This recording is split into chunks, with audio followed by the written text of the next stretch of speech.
your website should be your number one salesperson. That's what it is. When people are searching late at night, you want your website to show up within those top three, preferably the number one. But it's all about, finding your niche in whatever you're trying to do in your market, and just making sure you're understanding that it's your voices out there. That's the thing I think most property management companies do wrong, is they let someone else tell them what they should have on their website. You know your business better than anyone else.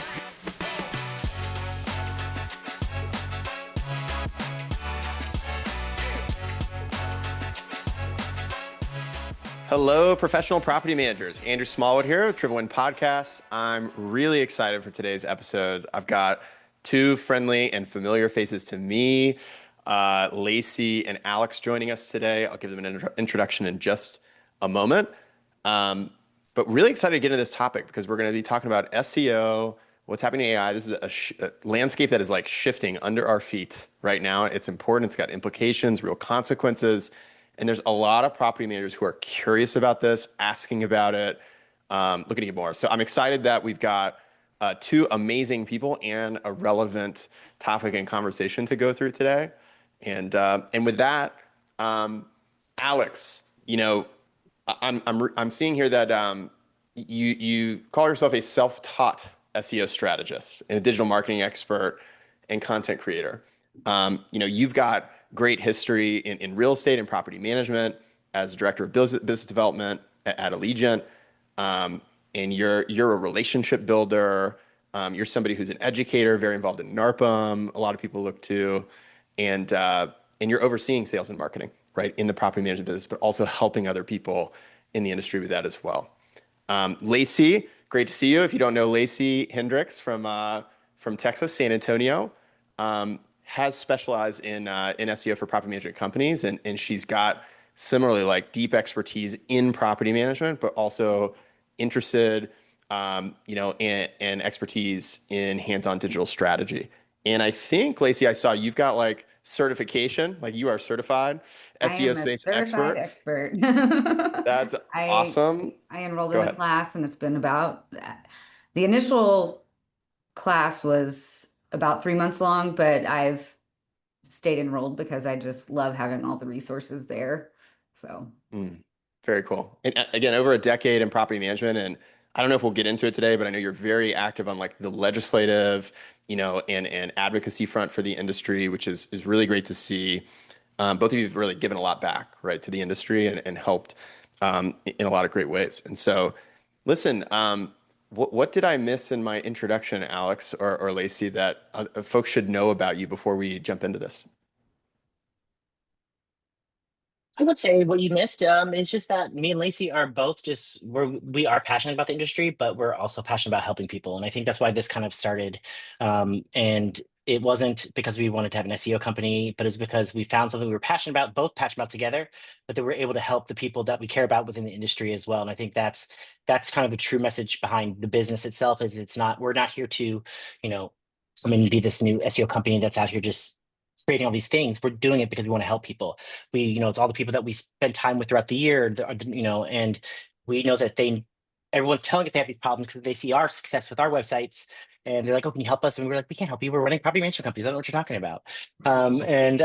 But then we were like, as we looked at each other one day, we're like, maybe we can help them. Maybe we can really do this, and that's kind of what it's about. It's about the passion behind one, the we're nerds at first. The first we're nerds, and we love SEO, and we love data, and we love all those things, but we love the property management industry. That's the biggest part. Mm, mm. And Lacey, remind me the name of the company. It's a web marketing strategy company, right, for yes, property it's managers. ClearLead Digital. ClearLead Digital. We'll get a link to that in the show notes for everybody, just to make that easy to find and handy. And yeah, I'll start this with what's been your experience with optimizing for search, at the property management companies that you guys work with and your own companies. What are the biggest challenges that you've run into, and that, Alex, like you were just referencing, that you're hearing other people are running into right now? So for me, um, I was kind of coming from behind. As you know, there's a lot of heavy hitters in San Antonio, and um, we came, Kyle and I came up to a point where we were like, okay, we have to start generating leads somehow. When his father passed away, we lost our main lead source. He was our referral source. He had been there since the late 70s, and we didn't have to do lead sourcing. It just came to us. So it really came out of necessity for me.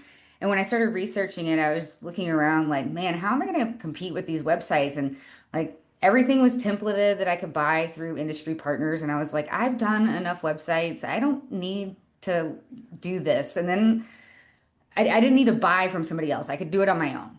And after looking into it, I was like, okay, but I have to start performing like all of the major hitters in San Antonio. And so I was really coming from behind and I had to build out all that content. And I was like, okay, but I can write these blogs, but then what? Like, how do I know that these blogs are actually going to do what they're supposed to do and catch me up? And then how do I beat them? Like, how do I get ahead in the rankings? So that's really where I dove into it was, what do I need to do to my website to make it perform at or better than our competitors? Mm. Alex, what else would you add to that?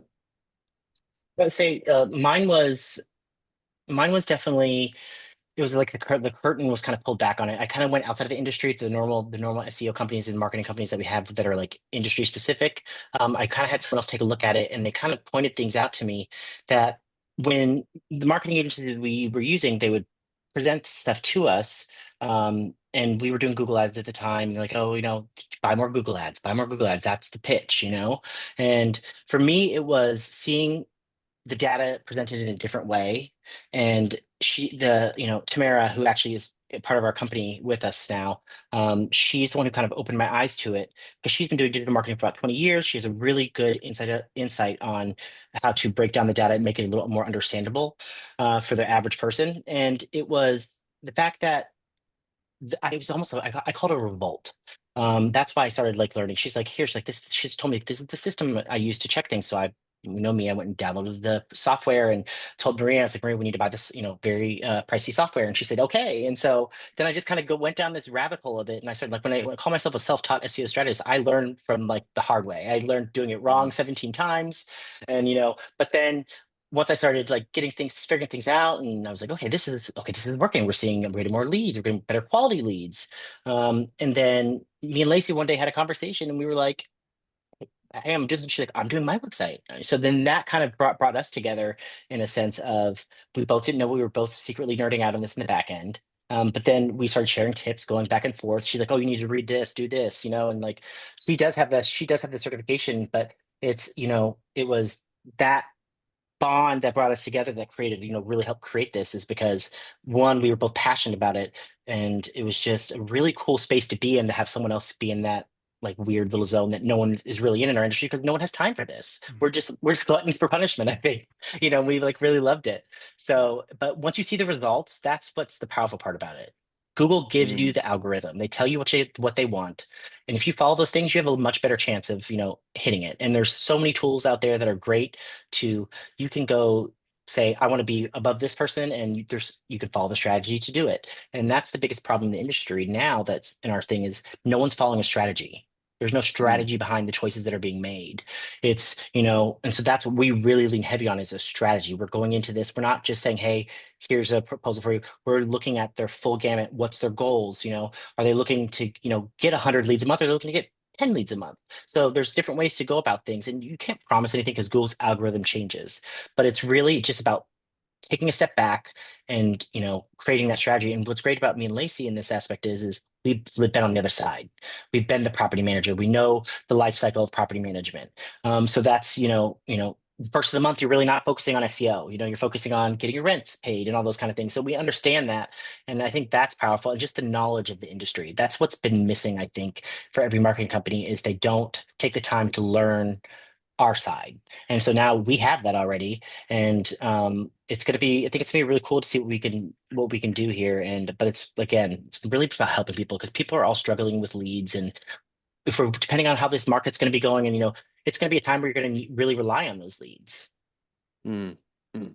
It's I'm sure what I have heard from property managers, I'm sure is similar to what you've seen is that um, I've talked to some companies where like digital, and what's coming through SEO, like they've really invested in organic everything. I mean, and nailed it. I remember Bay Property Management, Tony, he was on one of our podcast episodes at one point, and it's their number one lead source. I think more common I've heard is like it's in the mix, right? And then other people who like aren't doing it at all.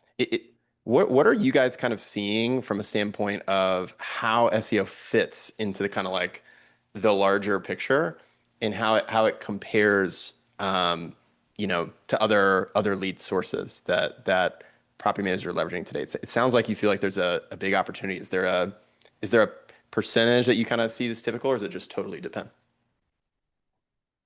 I think it really depends on how much effort you put into it, right? And Yeah. what your personality type is too. Like there's some really great BDMs out there that are really good at doing like pop buys and going and having broker meetings, and that's their style, and that's what Hmm. they're good at, and that's what they're better at converting, but they don't know anything about the internet. So, yeah, they could be getting great leads, and they're probably spending a lot of time and money doing that. Um, but you know, I'm, yes, I can talk to a wall if I wanted to, but I understand how to make the SEO do all the things that you need it to do. And so I think it's really how you want to approach it. Our Hmm. website is our highest converting and cheapest lead source. Over the last 3 months, it's been $8.33 per converted lead. And I'm not talking about just signing a form for us to contact them. I'm talking like fully executing a PMA. So, Hmm. it's where you want to spend your time and money. Hmm. And for me, it just makes more sense to do it on the internet than it does to go out into the public, even though I am very active at my realtor board and at the NARPM chapter and everything like that. But it's more appealing to me to do it from the SEO perspective. I And I think mean, she hits it eight. just right. I'm sorry. Oh, I was just saying $8.30 per signed PMA is something I think everyone would love to see more of in Right? their business. And I never had to leave my That's exciting. office. That's really exciting. Yeah, there's a lot of like invisible costs with other channels, right? Um, that's beyond just the direct cost. Like once you kind of made the investment and are doing things right, man, that continues to like pay dividends and compound there. Um, cool, cool. Alex, were you gonna add something else there?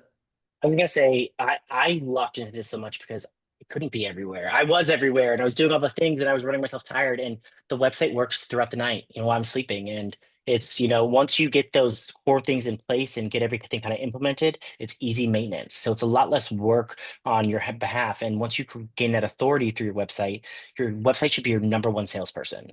That's what it is. When people are searching late at night, you want your website to show up within those top three, preferably the number one.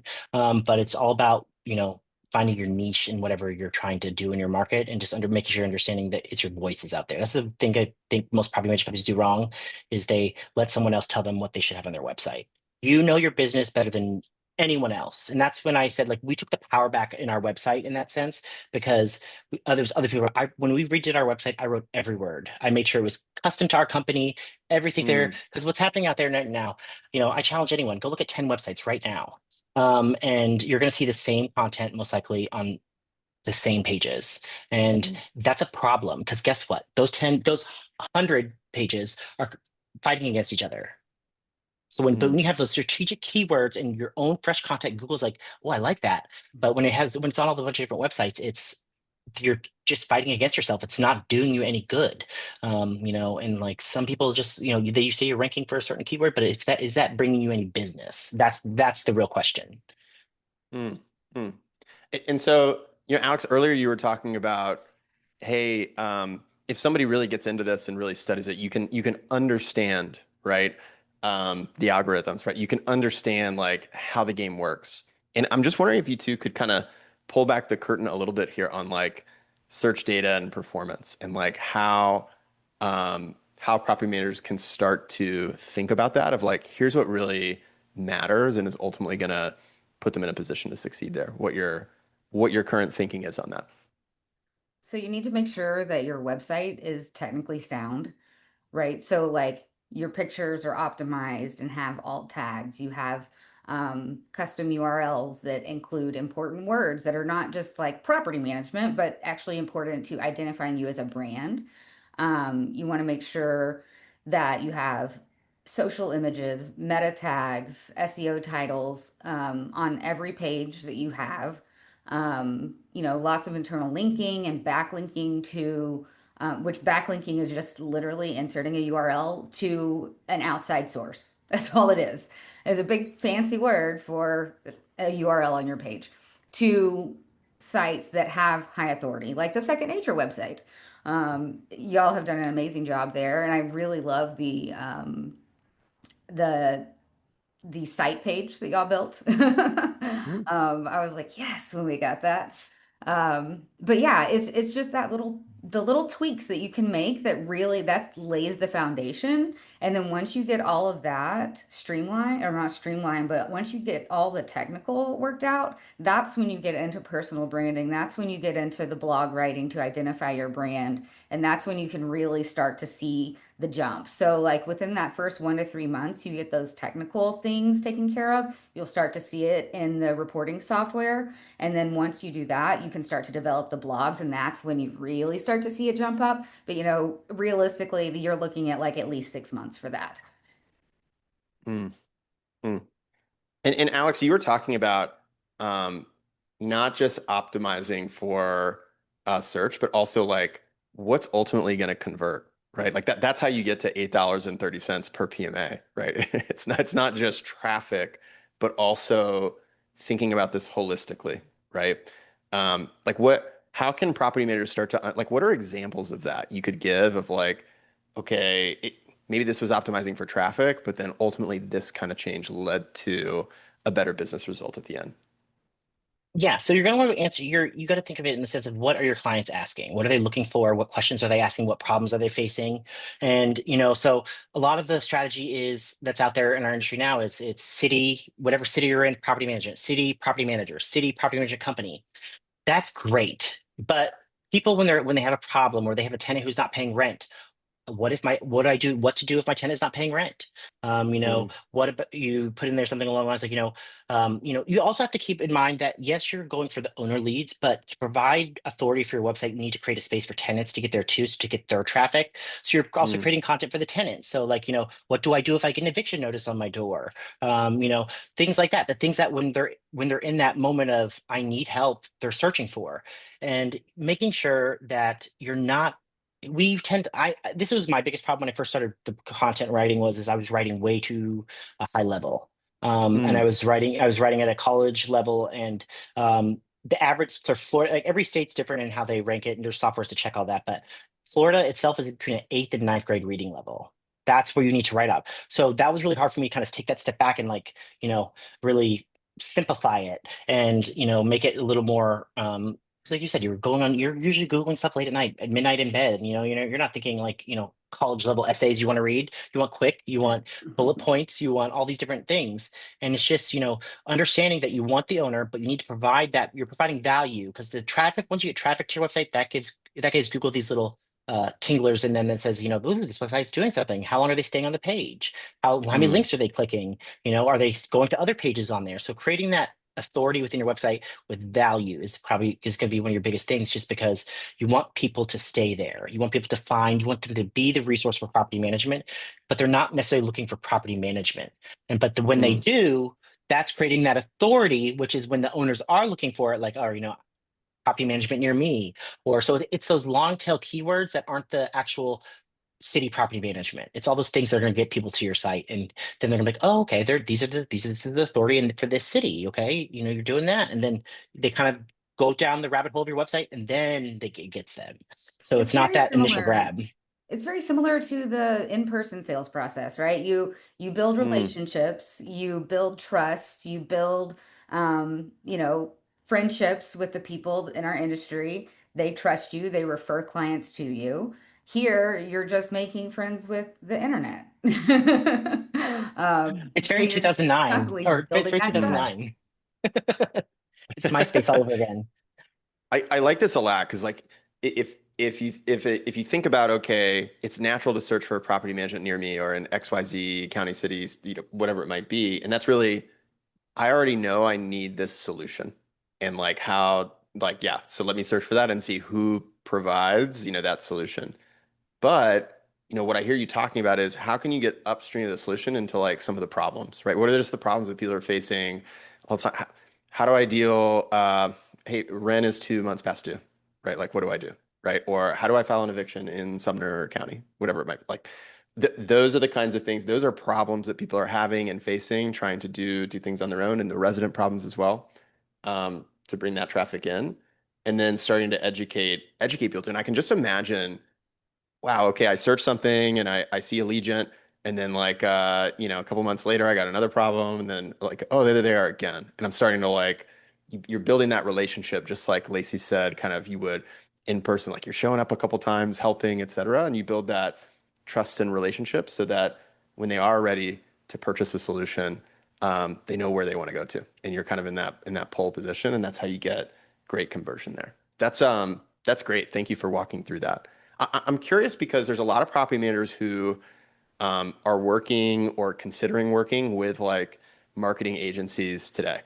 Um, and what advice would you give them about like what are the right questions to ask if they're thinking about working with somebody, working with a marketing agency? What advice would you give? I would say, look beyond the initial reporting. Ask for some deeper questions about, what's our click-through rate? That's really important because yes, you can be getting, 10,000 impressions, but if you're getting 0 clicks, is that doing anything for you? I would definitely ask, look at the keywords. That's going to be your biggest thing. Ask for, Mm. because a lot of these marketing agencies, they pick the keywords for you. They tell you what keywords you're going to be on your reporting. Say, here, can I have access to my Google Analytics? That's the best question you can ask. And Google Analytics and Google Search Console, because it gives you all of the data. It tells you what people are clicking to get to your website, tells you all the impressions, it tells you every keyword that you've shown up for. And the thing is like the strategy behind a lot of these keywords is you're showing up and getting impressions for a lot of this keyword, but it's not on your website. Imagine if you put it on your website, what that could do. And you're actually giving people, because Google wants to know what your page is about. They want to know what is on the page. They want to know what people are going to get from it. And the thing is they do not want you to put something in there that it's not about. So if you say that you're talking about, um, you know, escrow accounts and you're talking about security deposits, that's a negative effect for your website because people are getting there, they're not staying, they're clicking out, your bounce rate, all these different things really come into it. So just making sure you're looking at show me what I'm close to ranking for. Show me what the impressions are coming. And that's gonna be huge. But also just don't take a minute, stop, look at that report they're sending you and really look at it. Look at what the data is. Don't look at the pretty colors, look at the numbers and look what is actually converting you into business. What pages are you, what are your top ranking pages? You're going to know that those are your money makers usually because that's where your lead. So make sure you're tracking it through your CRM as well. What page they filled a format on, because that's going to tell you that there's content on that page that got them there. And just making sure you're tracking that. And so asking for access to Google Analytics and Google Search Console, I promise you'll see them go.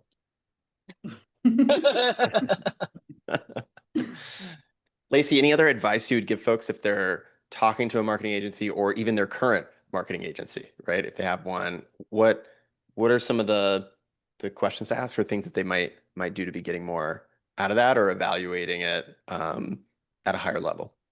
Um, I don't know. I have a hard time with this one because I've never worked with a marketing agency. I've always done it myself.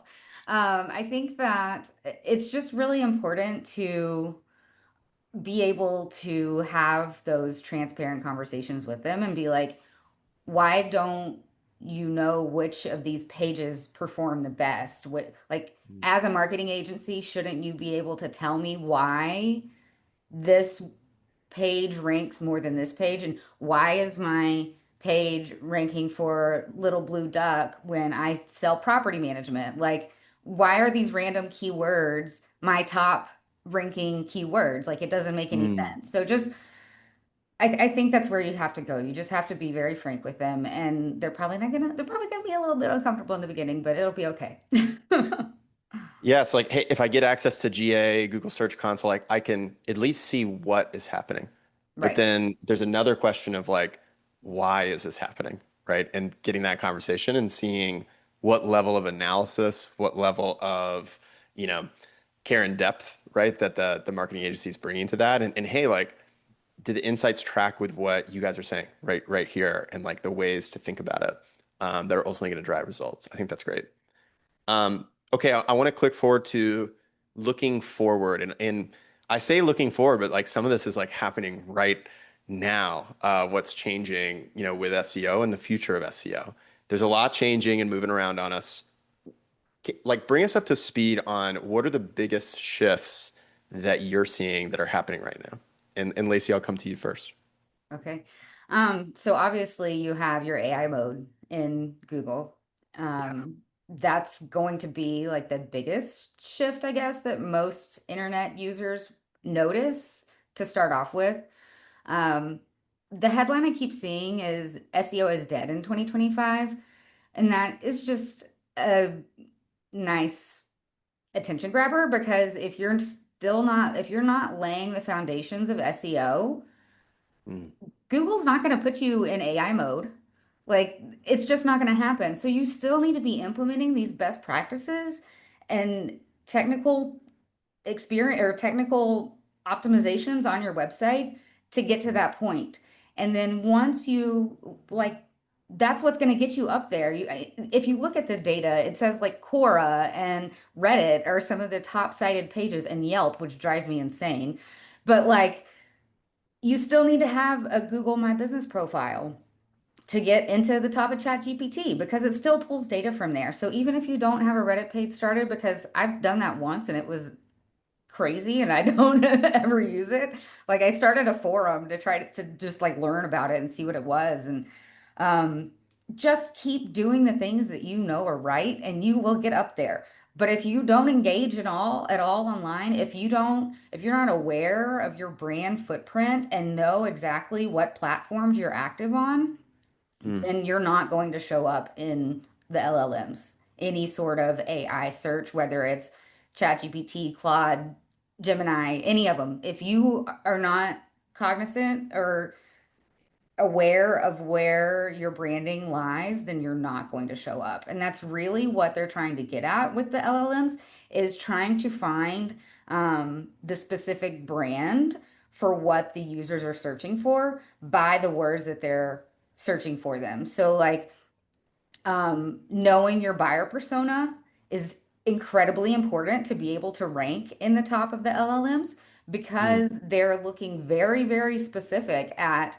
which ones they make the recommendations to by what you've prompted them with. mm. Yeah.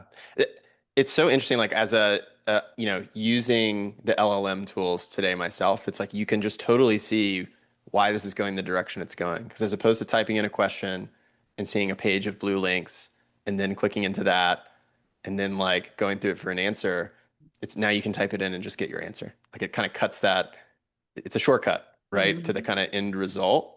And as obviously they improve and that gets more reliable and sources are cited and things like that in it, that experience is like pulling more people into it.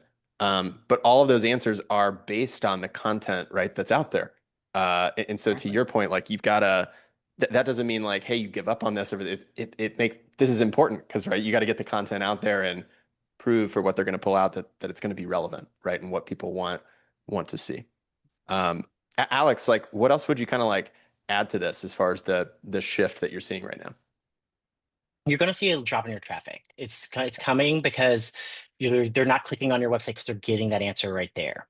Mm, So you need to get prepare yourself for that. But the traffic isn't really what does it. It's like again creating that brand recognition. It's making sure that you have your Google My Business plus every other if whatever wherever you can get your brand on online, get it on there. Except the bad websites, but but like get it out there wherever you can. And one thing I always tell people to do is go onto ChatGPT and say, what does the consumer think about my brand?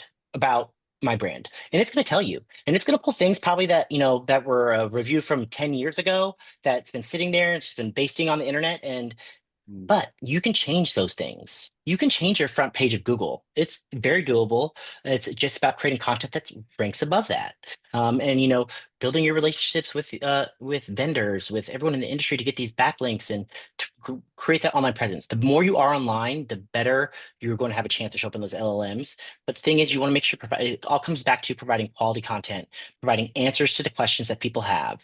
And me and Lacey got a sneak peek to a new tool that's not even like public yet recently about AI. It's an AI tool that is basically telling you, it can tell you down to the keyword, to the prompts asked, what people are looking for, so you compare yourself against competitors. So what they did is, in this one, they used it against car companies. So it was a pitch to a car company, and they kind of pitched it against cars. So they like, if you're lacking in this area, this is where maybe you need to go push up in your marketing next quarter. So they can really take a very deep dive into it because this data is there. Ask ChatGPT who they're, when you're doing it, who are you using to pull, this information from? Because that's your answer. That's where you want to go be on. Quora, I'm very big on Quora now. I love it. It's like I didn't realize it was still around after all these years, and I'm out there asking questions and doing things. But it's working because that's one of the biggest lead sources. Reddit, Pinterest, all those high authority websites. You know, people. I was talking with a client the other day, and they were like, "I'm not creating those. I'm not going to be posting." I said, I don't care if you ever post on it once. I said, you need to get that backlink on there because Pinterest is the number two authoritative website in besides Wikipedia. And whether you're on it or not, you want your website on it. That's a good thing for you. So people need to get behind the thing that I'm not doing social media. And like I was very much against that too in the beginning, but put your link Mm. wherever you can put your link. That's the game. I will trade backlinks for anything. Call me. We'll trade backlinks.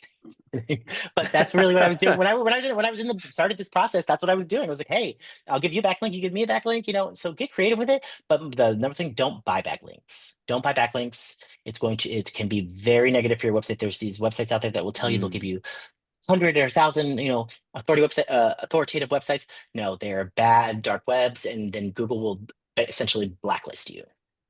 Mm. Mm-mm.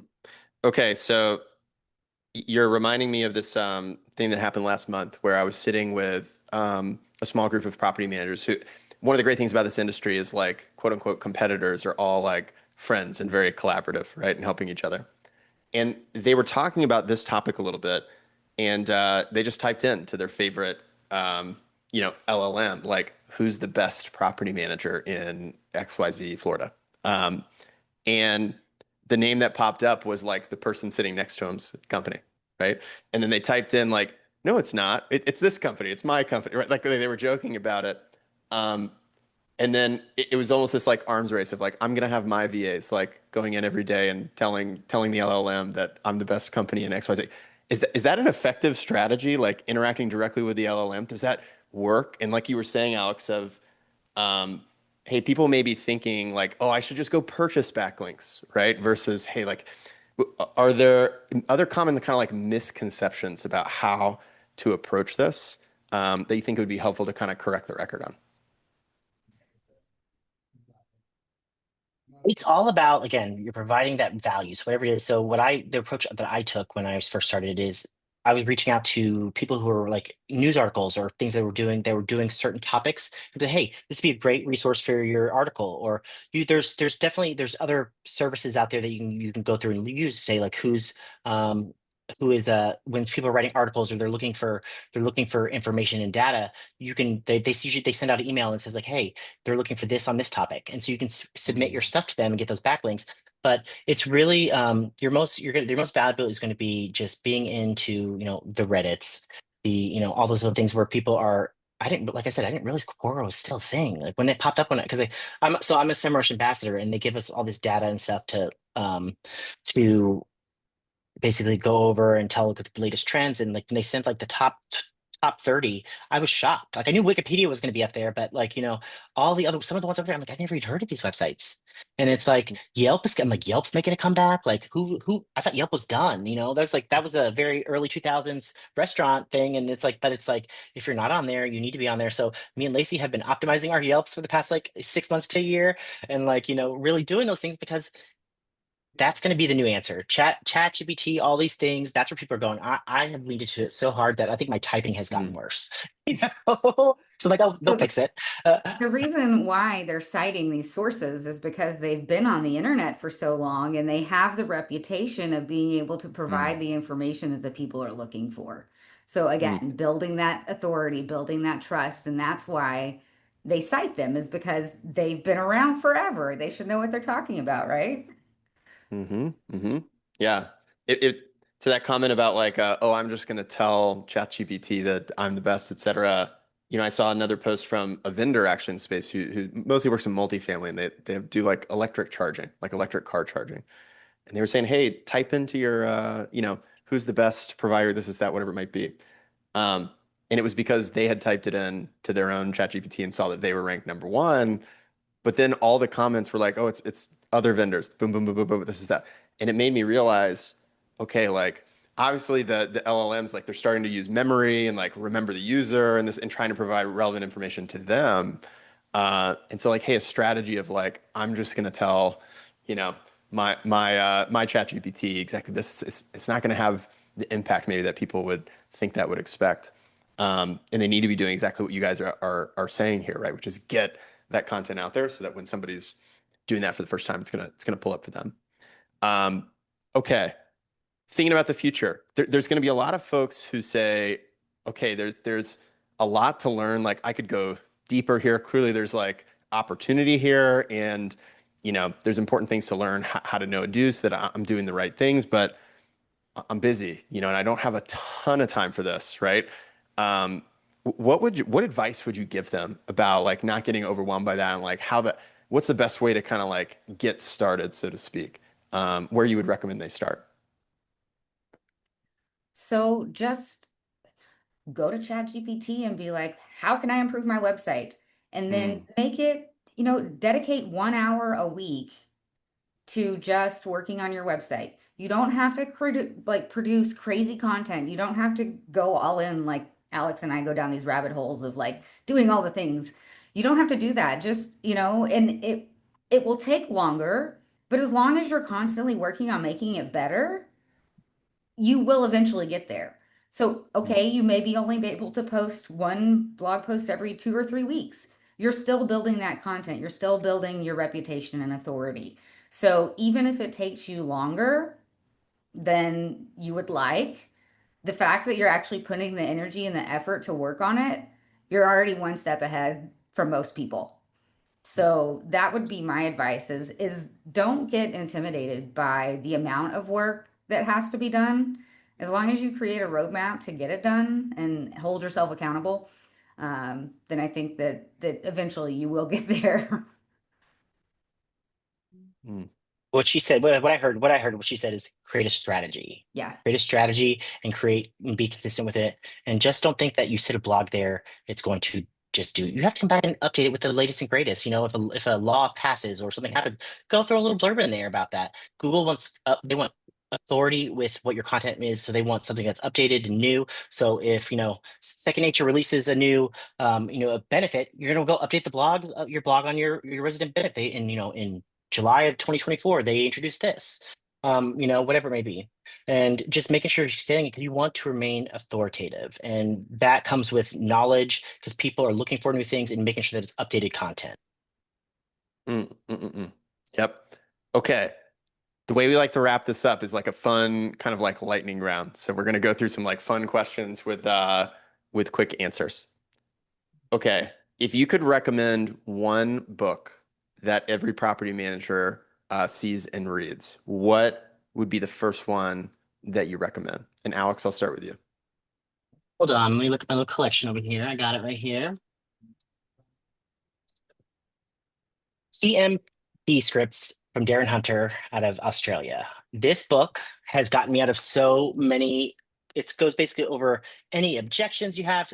So with business development, I deal with objections a lot, but it's also for the property manager too, because it's objections about, you know, challenging what your pricing or not your price, not necessarily your pricing, but just what your value is. And I literally have this is a new. He just sent me his new one, but this has been around, and I have one that's in my office that is beat up and has notes all over it.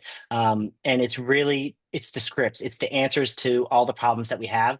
And I'm telling you, some of these things I use every day. My favorite one out of that one is when someone says, uh, what can you give me a discount? And it's always like for me to discount my pricing, I'd have to discount my services, and that's just not something that we're willing to do.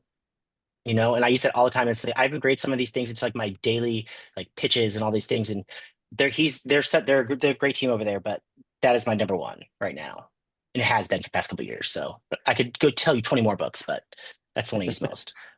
Love that. Lacey, one book, what would it be? So I don't really get to read a whole lot of books because of my kids. But obviously Million Dollar Leads is a great one. Mm. And I've really been crushing on Hold It with PM Jen lately, which is a podcast, which is a lot easier for me to do. Um, so if you want a great podcast, that one's a fun listen. Hold it with PM Jen Rowlands. Love that. Yeah. Lacey, great Mhm. share. And was it Million Dollar Leads? Is Yeah. that right? Awesome. Okay, great. Okay. Next one, Lacey, I'll come back to you. What is one thing that you feel like people should be talking about more in the industry today, but they're not? Like, what's something that should be getting more airtime than it's getting in property management today? I mean, I can always come back to legislative. I Yes. feel like it does get talked about within our industry, but I don't know if we're being loud enough about it because of all the crazy stuff that's going on. But I feel like that's a cop-out answer. I don't know. Alex, what do you think? Well, I feel like my answer might be a little more of a cop, but it's your website and SEO. Like that's they need to talk about it, and that's why I think people, everyone's when we had this conversation, they've had these like it felt like a dirty secret. They were talking to us about it, and they were like, "Oh my gosh," and all these. Every time we've had a conversation with someone, it kind of feels a little like people are scared of it. Don't be scared of your website. Take it back. Take your website back and make it yours. And really, you are paying. I always say this, and I say this kind of anything we do in at Legion is when someone works for us as a vendor or whatever, they are working for us. We work for the owner. So you need to keep you're paying them. You are paying them a service. Make them do what you want with what you want your website. You have that power. And don't let someone else run your business. That's the biggest thing. We took our power back in the business when we took a little more control over our site. And I think that was huge for us because stop letting other people run your business. That's the biggest Like, takeaway. what I don't understand. So, like, people see websites as a brochure, and it's way more than a brochure, right? Because this is like your 24/7 salesperson. But would you take a brochure that you had not approved the content for and just like pass it out to anybody that you're trying to get to convert? Like, why were you letting somebody else control the message surrounding your business? Mm, Doesn't make any sense. mm, mm, mm. When you put it that way. Yeah, yeah. It makes you think different about it. Um, okay. Last couple ones that are quick here. A- As you look forward to the future and you see the opportunities and challenges in front of the professional property management industry, what excites you most? What gives you the most optimism? What makes you like when you look forward and see what's in front of us, what gets you most excited? Lacey, we'll start with you. I'm really loving the amazing tools that our industry is producing right now. I'm really excited to see the stuff the new products that are coming out from, Second Nature, Super, Boom. Like they're all doing in Blanket, like they're all doing super cool things. And AI is just making it that much easier. And even bringing that down a level, like I've been creating lead gen magnet tools like interactive widgets I can put on my website through tools like Replit and Lovable.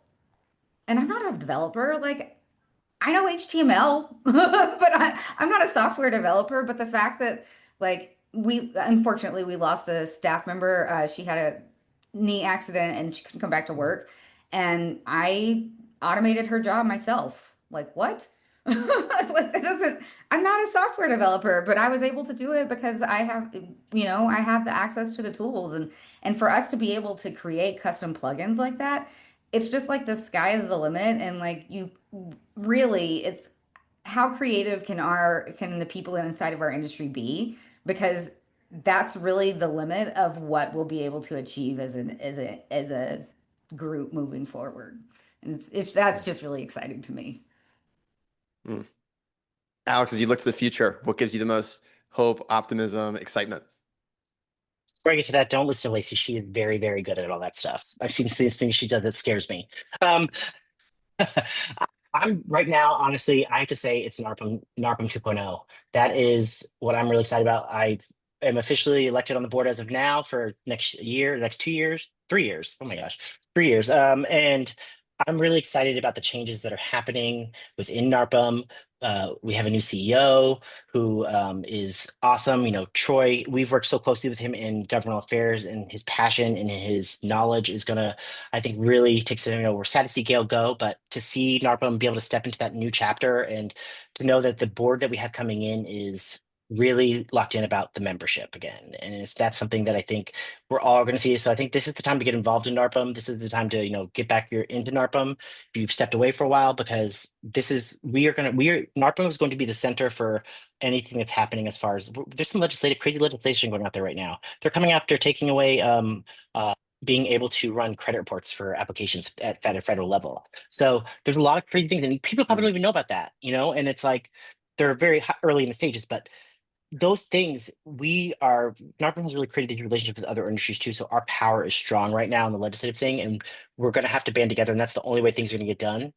But I'm really excited about NARPM right now. I think that's I've been renewed again in that, just with everything that's been happening and all the great changes and the things I know that are coming. It's going to be some really cool stuff. So definitely keep an eye out for what they have coming. NARPM 2.0, very exciting, very exciting. And both of you like amazing leadership in NARPM, and yeah, really, really excited about what's in front of us on both of those fronts. So, Lacey, Alex, thank you so much for your time today. Really appreciate this. As usual, great content, great education. Love your passion for this, everything else. If people were looking to like connect more with you or like learn more, what's the best place for them to go or to do that? ClearLeadDigital.com. ClearLeadDigital.com. We do not. ClearLeadDigital.com. All right, that's easy. We'll get Jumpman friends that over here. in the show notes so that it's easy for people to find. Lacey, Alex, thank you again. Thank Thank you, you. Andrew.